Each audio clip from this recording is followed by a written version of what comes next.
আসসালামু আলাইকুম ওয়া রাহমাতুল্লাহ। বাংলাদেশ জাতীয়তাবাদী দলের ভারপ্রাপ্ত চেয়ারপারসন জনাব তারেক রহমান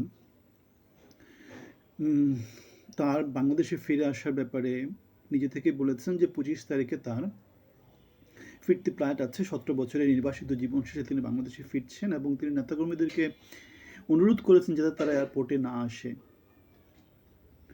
এবং বাংলাদেশের অ্যাম্বাসেডর হয়ে, বাংলাদেশের প্রতিনিধি হয়ে দেশে বিদেশে সব জায়গাতে যাতে বাংলাদেশের মান-মর্যাদা উন্নত করার জন্য কাজ করে যায়, সে আহ্বান তিনি সবাইকে জানিয়েছেন। তিনি বিএনপির ৩১ দফা নিয়ে জনসমাবেশে সবাইকে উন্নত বাংলাদেশের একটা রোডম্যাপ উপস্থাপন করেছেন। তিনি বলেছেন, বাংলাদেশ খাদ্যে স্বয়ংসম্পূর্ণ হয়েছিল, খাদ্য উৎপাদন দ্বিগুণ হয়েছিল জিয়াউর রহমানের হাত ধরে। ছোটখাটো মিল কারখানা প্রতিষ্ঠার মধ্য দিয়ে বাংলাদেশ শিল্পায়নের পথে এগিয়ে গিয়েছিল জিয়াউর রহমানের হাত ধরে। দুর্ভিক্ষ পীড়িত একটি দেশ উন্নতির পথে হাঁটা শুরু করেছিল জিয়াউর রহমানের হাত ধরে।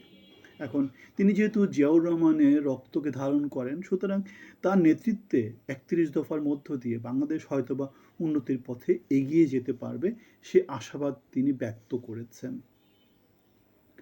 এদিকে একটা ঘটনা ঘটেছে, নারায়ণগঞ্জ ৫ আসনে বিএনপি সমর্থিত প্রার্থী, চূড়ান্ত প্রার্থী না, প্রাথমিক প্রার্থী, তিনি তার মনোনয়ন প্রত্যাহার করেছেন। অনেকে যেটা বলছে, তিনি যেহেতু দুর্বল প্রার্থী, সুতরাং চূড়ান্ত মনোনয়নে তিনি হয়তো বাদ পড়তে পারেন।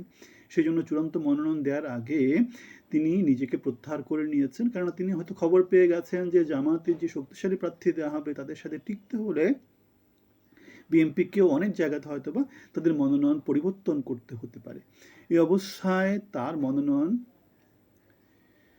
প্রত্যাহার করে না, তার জন্য বুদ্ধিমানের কাজ, এবং তিনি সেখানে নিরাপত্তা ইস্যুকে নিয়ে এসেছেন। যদিও আমরা জানি হাদি নিয়ে বাংলাদেশের নির্বাচনী পরিবেশ আছে কি নেই সেটা নিয়ে দেশে বিদেশে নানা জায়গাতে আলোচনা হচ্ছে। এই অবস্থায়